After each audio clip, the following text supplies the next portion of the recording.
इस बात से हम सभी वाकिफ़ है कि नेताओं और बड़े अफसर कई बार डेवलपमेंट के नाम पे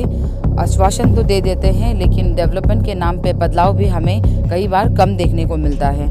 और ये बात है कि इस सड़क का उपयोग ज़्यादातर आम जनता को रोज़ करना पड़ता है, तो जितनी परेशानी होती है इस सड़क को यूज़ करने में वो आम जनता ही जानती है, ना कि कोई नेताओं या बड़े अफसरों को इसका सामना करना पड़ता है। नमस्कार, the very press news channel में आप सभी का स्वागत है। अगर हम बात करेंगे नेशनल हाईवे 13 यानी कि तेजू लोहित ज़िले के, तो आपको देखने को मिलेगा कि डिगारू टू तेजू टाउन का जो नेशनल हाईवे है वो बहुत ही सुंदर तरीक़ा से बनाया गया है। लेकिन अगर आप देखेंगे कि नेशनल हाईवे से कोई भी जो कनेक्टिंग रोड है, जो कॉलोनी को कनेक्ट करते हैं, वहाँ की अगर आप रोड देखेंगे तो उनका बहुत ही ख़राब व्यवस्था में है। जैसे कि आप मेरे लेफ़्ट साइड में देख सकते हैं कि ये रोड सेकेंडरी स्कूल की तरफ कनेक्ट करता है, पर आप इसका इसका कंडीशन देखिए। और मेरे राइट साइड में ये जो रास्ता है ये फार्म लाइन मिनिस्टर लाइन की ओर पे ये कनेक्ट करता है, और इसका भी अगर आप कंडीशन देखेंगे तो ये भी बहुत ही ख़राब व्यवस्था में है। नेशनल हाईवे के जो कनेक्टिंग सड़क को हमने बताया था जो सेकेंडरी स्कूल से कनेक्ट होता है, तो मैं आपको दिखाना चाहूँगी कि उसका जो कंडीशन है वो किस तरह से है। जैसे कि आप देख सकते हैं वहाँ पर पूरा गड्ढा है, और बारिश के दौरान यहाँ पर हर समय पानी भरा रहता है, और यहाँ का जो सड़क है वो भी कुछ पोर्शन यहाँ पे दिखाई नहीं देता। और मैं आपको साथ ही साथ मैं बताना चाहूँगी कि द वैली प्रेस हमने 2021 दिसंबर से हमने जितने भी तेजू टाउनशिप एरिया है उनकी कॉलोनीज़ के रिपोर्ट हमने बनाए थे, लेकिन उस दौरान PWD डिपार्टमेंट के AE ने भी हमें बताया था कि जनवरी से यहाँ जितने भी टाउनशिप एरिया है उनका काम शुरू कर दिया जाएगा। लेकिन उस दौरान भी काम शुरू ना करने के कारण हम दोबारा उनके दफ्तर पे गए, और उन्होंने हमें क्लियरली ये आश्वासन दिया था कि मार्च के सेकेंड वीक से काम शुरू कर दिया जाएगा। और सर से बात करने के बाद में जैसे उन्होंने बताया था कि मार्च के सेकेंड वीक में काम शुरू किया जाएगा, और उनके कुछ महीनों बाद में काम शुरू किया गया था सेकेंडरी रोड में, और ट्राइबल कॉलोनी के जो सड़क है वहाँ पर भी कंस्ट्रक्शन किया जा रहा था। लेकिन बारिश के कारण ट्राइबल कॉलोनी के जो रोड है वो भी अभी इनकम्प्लीट पड़ा हुआ है, और सेकेंडरी स्कूल के जो रोड है आप देखेंगे तो वहाँ फिर से पोर्ट होल्स आपको दिखाई पड़ेगा, क्योंकि बहुत ही पुअर क्वालिटी में किया गया था। और गर्व हाई सेकेंडरी 2 का जिस दिन उद्घाटन किया गया था, तेजू सनपुरा के लोहित ज़िले के विधायक श्री कारिखो क्रीजी ने भी हमें साफ तौर पे बताया था कि अभी मैं जिस रास्ता से आया है, जो सिविल सप्लाई कॉलोनी से आया या बाजार कॉलोनी से, इसमें रास्ता काफ़ी ख़राब है, डिलापिडेटेड कंडीशन है। तो recently chief minister comprehensive road के तहत मैंने यहाँ सैंक्शन हो चुका है, और ये पैसा पूरा गवर्नमेंट दे दिया है। तो इसके लिए हम लोग वार्ड फुटिंग काम चल रहा है।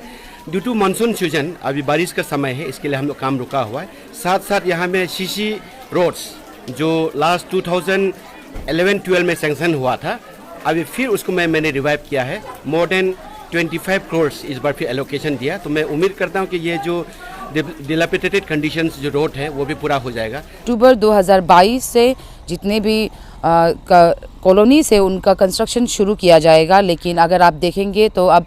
नवंबर चल रहा है लेकिन किसी भी प्रकार का काम शुरू नहीं किया गया है। और हम आपको दिखाना चाहेंगे, हमने अक्टूबर 2021 से हमने जो रिपोर्ट दिखाया था और जितने भी सड़क का हमने दिखाया था, और अभी भी हम आपको वही सेम कॉलोनीज़ को हम दिखाना चाहेंगे कि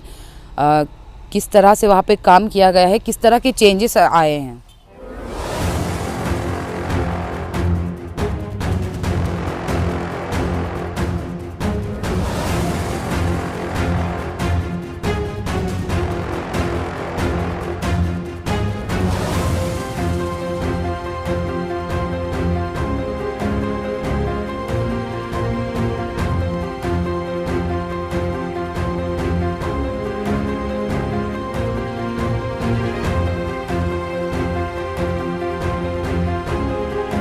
दर्शकों, इस वक्त मैं जहाँ खड़ी हूँ ये रॉक लाइन से लामा कैम्प को कनेक्ट करते हैं, और मैं आपको बताना चाहूँगी कि ये जो सड़क है ये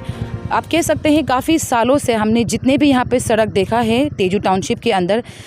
ये और ट्राइबल कॉलोनी तमला नगर जो रोड है हमने देखा कि ये सबसे पैथेटिक कंडीशन में थे। और मैं आपको बताना चाहूँगी कि यहाँ पर बहुत ही बड़ा यहाँ पर गड्ढा हुआ करता था, और उस गड्ढा को भरने के लिए यहाँ पर आप देख सकते हैं कि मिल से छोटे छोटे लकड़ी लाए गए हैं और बालू से इस जगह को भरा गया है। और हम सभी जानते हैं कि इस तरह का सॉल्यूशन लाना ये टेम्पररी सॉल्यूशन है, क्योंकि अगर यहाँ पे 2 दिन भी अगर तेज़ बारिश हुआ तो रास्ता जो सड़क का व्यवस्था है वो पहले की तरह हो जाएगा। अगर हम बात करेंगे तमलानगर टू ट्राइबल कॉलोनी के बारे में, तो ट्राइबल कॉलोनी 3 हिस्से में भाग है और तीनों कॉलोनीज़ और तमलानगर के जो सड़क का जो व्यवस्था है वो बहुत ही ख़राब व्यवस्था में है। हमने पिछले साल अक्टूबर 2021 को भी हमने यहाँ के रिपोर्ट आपको दिखाया था और उस दौरान काम चालू किया गया था, लेकिन काम शुरू करने के कुछ ही बाद में वहाँ पे बस सैंड ग्रेवल डाल के उसके बाद किसी तरह का वहाँ पे काम शुरू नहीं किया गया। और आप तमलानगर टू ट्राइबल कॉलोनी की अगर आप सड़क को देखेंगे तो यहाँ पर आपको 12 महीना यहाँ पे पानी देखने को मिलेगा, क्योंकि बोथ साइड किसी भी प्रॉपरली यहाँ पे ड्रेनेज सिस्टम का उपयोग नहीं किया गया है। आप जैसे देख सकते हैं उसे आप साफ देख सकते हैं, आपको पता लग रहा होगा कि यहाँ पे पानी किस तरह से जमा रहता है। 15 दिसंबर 2021 को हमने इसी सड़क पे एक रिपोर्ट बनाया था और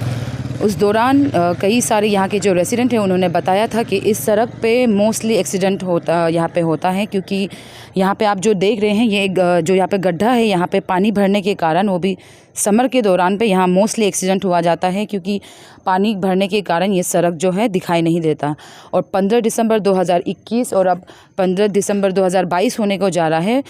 1 साल होने को जा रहा है, पर आप देखेंगे तो इस रास्ते पर कुछ भी चेंजेस नहीं आया है अभी तक। और दर्शक मैं इस वक्त हूँ डूडा कॉम्प्लेक्स के सामने में, और ये रोड जो है सेकेंडरी स्कूल के जो रोड है वहाँ से कनेक्ट होते हुए ये डेली बाज़ार आपका जो मार्केट है वहाँ पे कनेक्ट होता है। और आप इस रास्ते को देखिए, यहाँ पर जो एक बड़ा सा आपको यहाँ पर गड्ढा दिख रहा है, आप देखेंगे ये जो सड़क है ये मोस्ट ऑफ द टाइम यहाँ पर पानी भरा रहता है, और पानी भरने के कारण यहाँ पर ये सड़क बिल्कुल भी दिखाई नहीं देता। 4 व्हीलर हो या 2 व्हीलर सभी को दिक्कतें होती है इस रास्ते पर आने के लिए। तो दर्शकों हमने आपको दिखाया कि तेजू टाउनशिप एरिया की जो सड़क का जो व्यवस्था है, हमने आपको दिखाया कि किस तरह से सड़क अभी भी कोई बदलाव नहीं आया है। और इस बात से हम सभी वाकिफ़ है कि नेताओं और बड़े अफसर कई बार डेवलपमेंट के नाम पे आश्वासन तो दे देते हैं, लेकिन डेवलपमेंट के नाम पे बदलाव भी हमें कई बार कम देखने को मिलता है। और ये बात है कि इस सड़क का उपयोग ज़्यादातर आम जनता को रोज़ करना पड़ता है, तो जितनी परेशानी होती है इस सड़क को यूज़ करने में वो आम जनता ही जानती है, ना कि कोई नेताओं या बड़े अफसरों को इसका सामना करना पड़ता है। इस रिपोर्ट को हम आगे जारी रखेंगे, जितने भी यहाँ के डिपार्टमेंट्स हैं हम उनसे बात करने की कोशिश करेंगे। तब तक के लिए हमारे चैनल में जुड़े रहने के लिए धन्यवाद।